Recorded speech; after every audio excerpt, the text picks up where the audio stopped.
For those of us who don't want to get involved with that's true. The thing about Facebook is it makes it all really easy. If you do a web page, it takes a lot of work to keep it up. Is the problem. Oh, I also wanted to mention. Ed reminds me that I'm also on the board of the Percolator, and the Percolator has some performing venues also. I wanted to encourage you to go see. There's a Spark show. It's the first Friday of every month. We've got an outdoor stage now at the Percolator, and it's it's kind of like a block party. You know, it goes into the alley. We've got lots of musical acts that are very energetic. There's some people that come up and read poetry. There was a flaming hula hoop girl last month, and it's just a lot of fun. It's not very expensive, and it's just well worth supporting. And that's like the first Friday of every month. It's called the Spark and Fire Show. But this is also where EMU does a lot of performances down at the Percolator, because the Percolator is. I wanted to talk about it a little bit because people oftentimes think it's a coffee shop, but it's not. It's actually a local arts gallery that does some very inventive and adventurous work. And it's open on the weekends from 12 to 5, and I also encourage you to go and see some of their shows because they've got some really good stuff down there. What's the address? The address is right behind it's kind of hard to find. It's in the alleyway behind the Hyatt Hotel, there beside the Art Center. So the best way to get to it is just go down that alleyway and look for this yellow building with green awning that says Percolator on the side. They did a wonderful production of Come Back to the Five and Dime. Yeah. Yeah, that was, I think that was 2 summers ago. Cynthia. That was Cynthia Evans did a production of Come Back to the Five and Dime, Jimmy Dean, where they turned the whole Percolator into a soda shop. And even had the sign on top. And that was just a wonderful production. She also did a nice production of A.R. Gurney's Love Letters. That's right. They were played on both ends of the building, so you watch one side when they were young and when they were old. Yeah, there's a show by A.R. Gurney called Love Letters that is basically a man and a woman reading the letters they'd written to each other over the course of about 40 or 50 years, from the time they were, children to the time that they had an affair, got married to different people, had an affair, and then eventually, well, I won't give any spoilers, but it goes over about 40 or 50 years, and it mirrors the styles of the way that they would write at each stage of their life and the different struggles they went through. And it was a very sensitive and endearing and touching kind of play.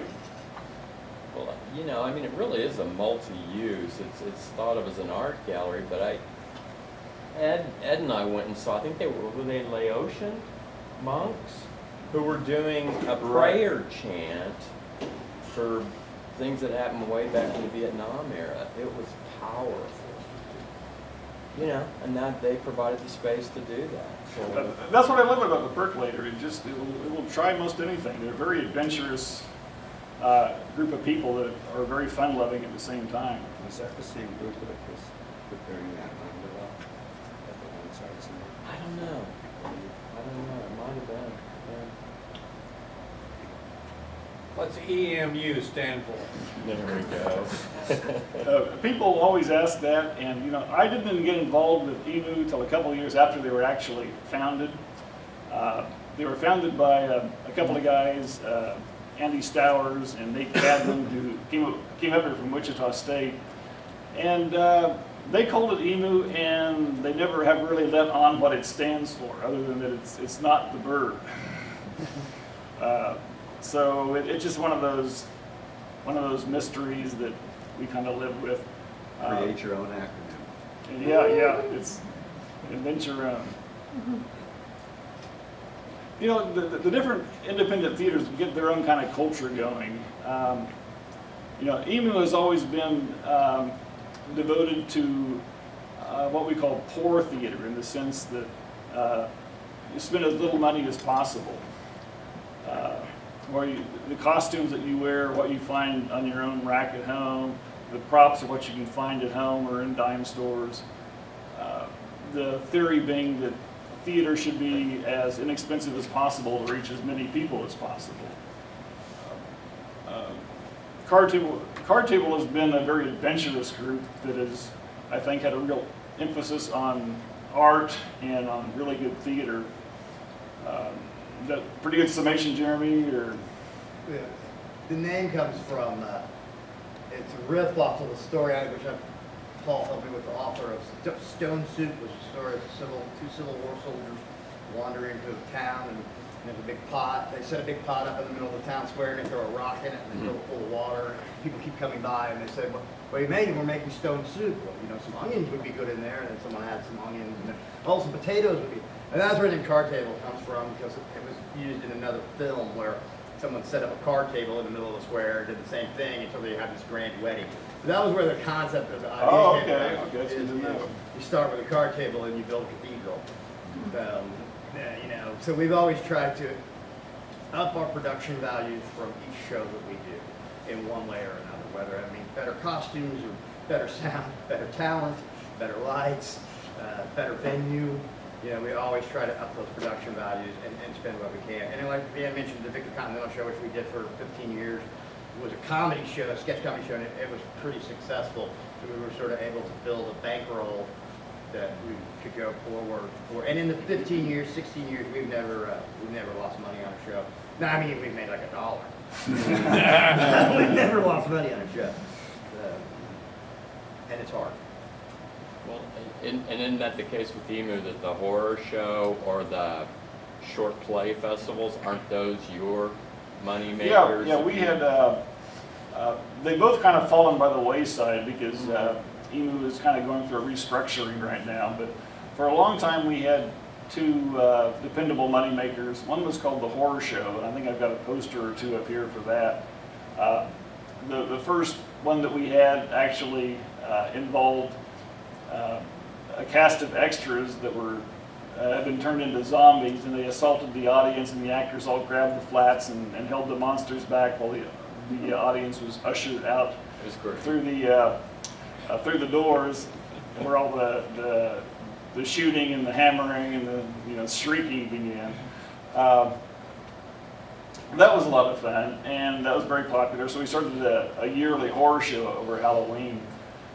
And then we also had our short play festival, which is devoted to local playwrights.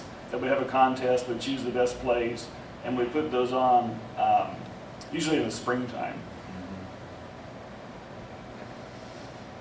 But that was a way of encouraging local playwrights and getting playwrights to actually believe that the work they do can be produced somewhere, because that's a very important thing. I know as a playwright myself, it can be a very lonely occupation.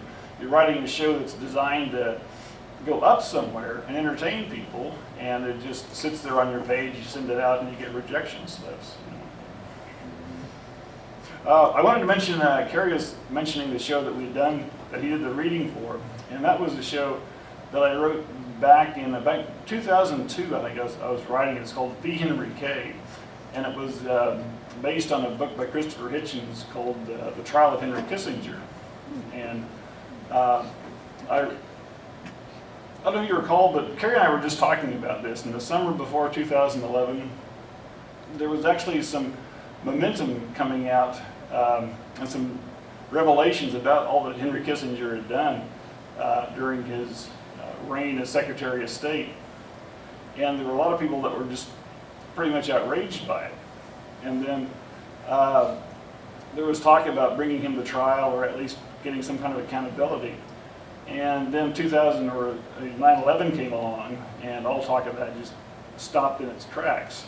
So I wrote a play that was a fictitious account of, through a series of connections, he was brought to trial in a small Midwestern town for various crimes that he had done, and it was how he managed to wiggle out of all that, and the publicity that came down because of that. And Kerry had not the Henry Kissinger role, but Kerry had a leading role in that. Well, it focused on the Allende assassination Right. by the CIA. Yeah.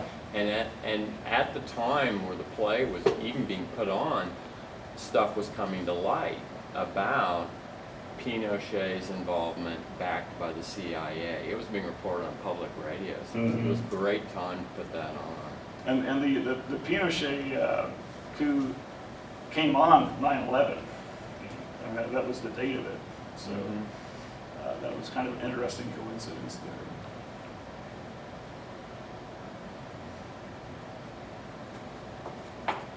I don't know why I realized that only recently. It seems like the things you write, it's like the equivalent of historical fiction. You'll find some piece of history, known or less known, and then maybe fill in some blanks, or sometimes kind of speculate in the course of the play you write. Does this stuff just appear as you're reading, news or books, or do you specifically like go find nonfiction works to research and decide if you've got a play? I think the impetus behind a lot of my writing is just to give people that haven't got a voice or were denied a voice to present their side of things, either as people or as classes, or in the case of B. Henry Kay, just the knowledge that was buried of what he had done. And that was the main impetus behind that. I was looking over the posters here. I also wanted to mention a couple of groups that are kind of unique. A couple of groups that formed here in Lawrence and have since gone on. One's called Tidal Point. There's a Teresa Buchmeister, and then one called Buran Theater Company that was formed by Adam Burnett. And do you remember his friend? It's Adam Burnett and a friend that formed it, and they have since gone on to become fairly prominent in the New York avant-garde. They do shows that really aren't narratively based. They're very much stylistic and very much metaphorical. But I know those people. They're friendly guys. I've gone out with them, and they're very interested and passionate about theater. And it's not the kind of theater that appeals to me, because I'm a playwright and I like narrative. And they don't really go with narrative, but the theater they do is very interesting and very thought-provoking. And they've also achieved a measure of, well, you were asking about, what's gone on to more productions. And these, even though they aren't based in Lawrence anymore, they do come from Lawrence. They graduated from KU, and they're probably fairly well known on a national scale on the experimental theater scene.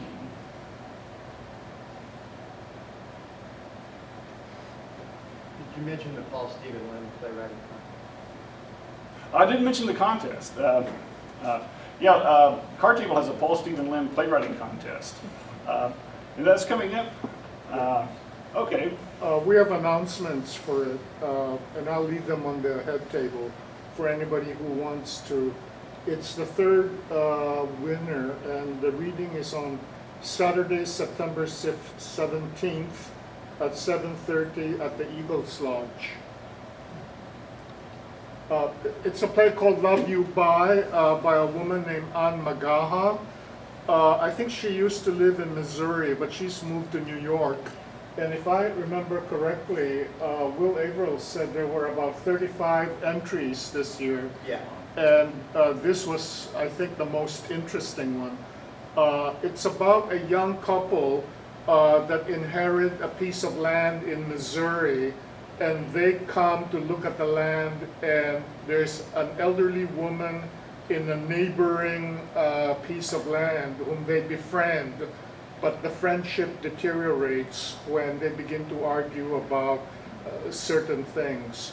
So it's called Love You by Ann Magaha. It's free, the reading, Saturday the 17th at 7:30 at the Eagles Lodge. If you don't know where that is, it's behind the Dollar General store on 6th and Iowa. I saw a reading of that show a couple of months ago when they did it at the Arts Center, and it's a very good play, very good play. I think my introduction to English alternative theater was the March Madness contest. God, that was so fun, where the audience got to actually vote to decide who goes into the finals. The Final Four. And I think you'd offer people pizza to stick around and vote. It was great. It was really good. Yeah. That came out of my playwriting classes, where we would select the 4 best one-act plays, and we would pit them against each other. We called it the Final Four every March, and the audience gets to vote. It was a bold move here in Lawrence, Kansas, you know, to try to compete with basketball.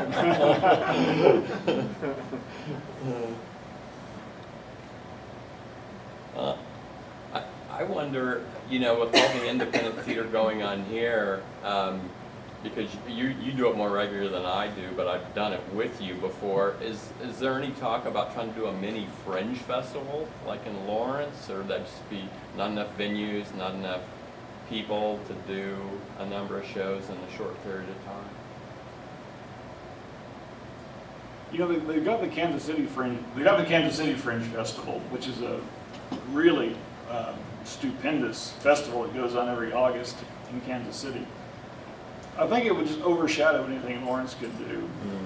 And I think people would be forced to go to one or the other, and they go to the Kansas City one.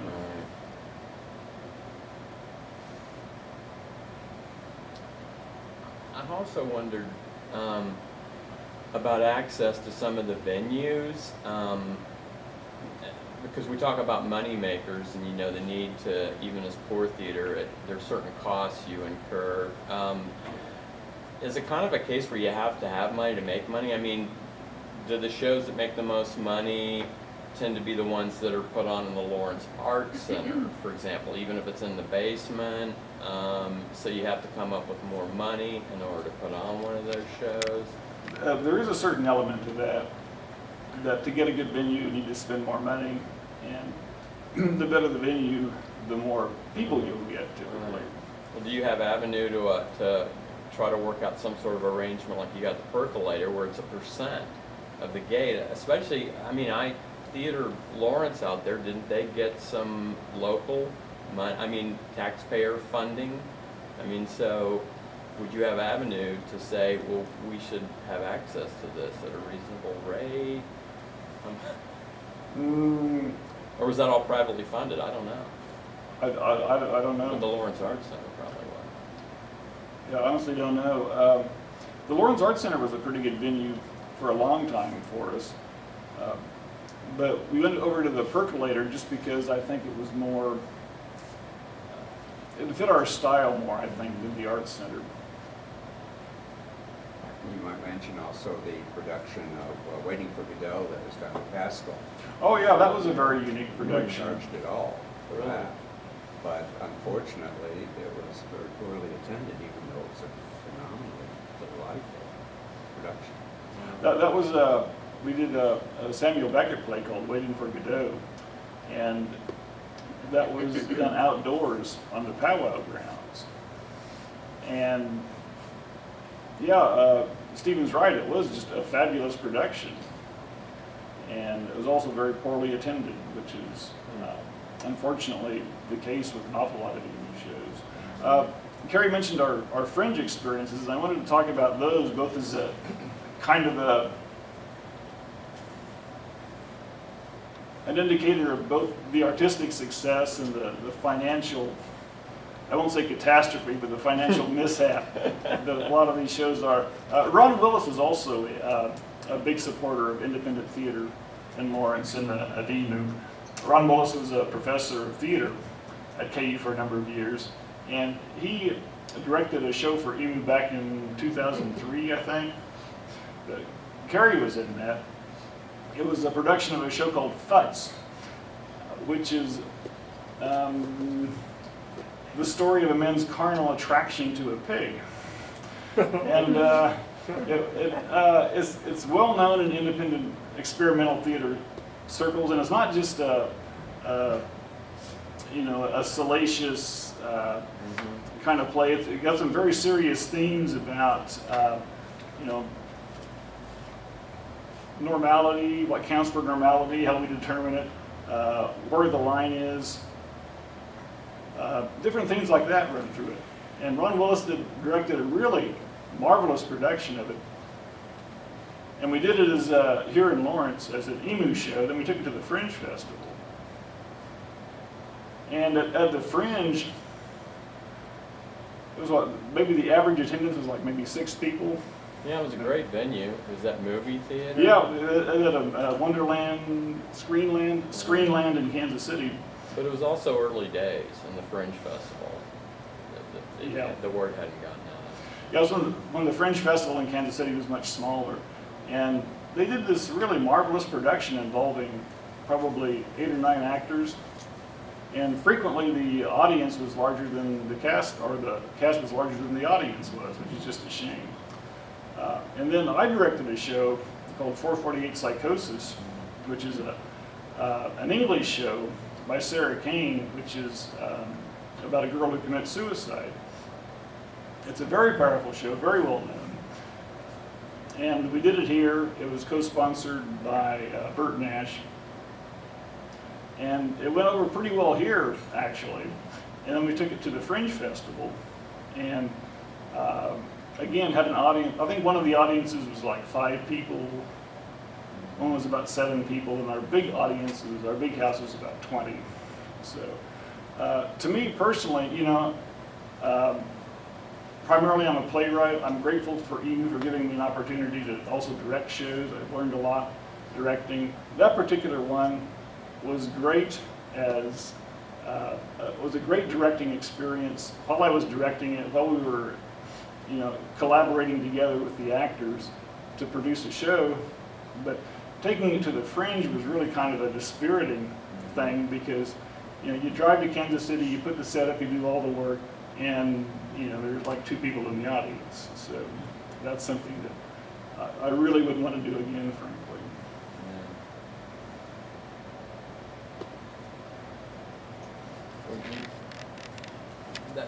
The FUDS thing reminded me, you know, you talked about cross-fertilization, but I think what's also nice about being in a college town that has a theater department is you get people that are studying theater that are also involved in some of the independent productions, and specifically with FUDS, because Ron Willis was involved. There were theater students that were in that production, and you mentioned what you learned. I was basically for free getting a class in theater because Ron Willis is directing this, you know? Exactly so. It was Exactly so. amazing. It was always a class with Romans. It was great, yeah. And so, you know,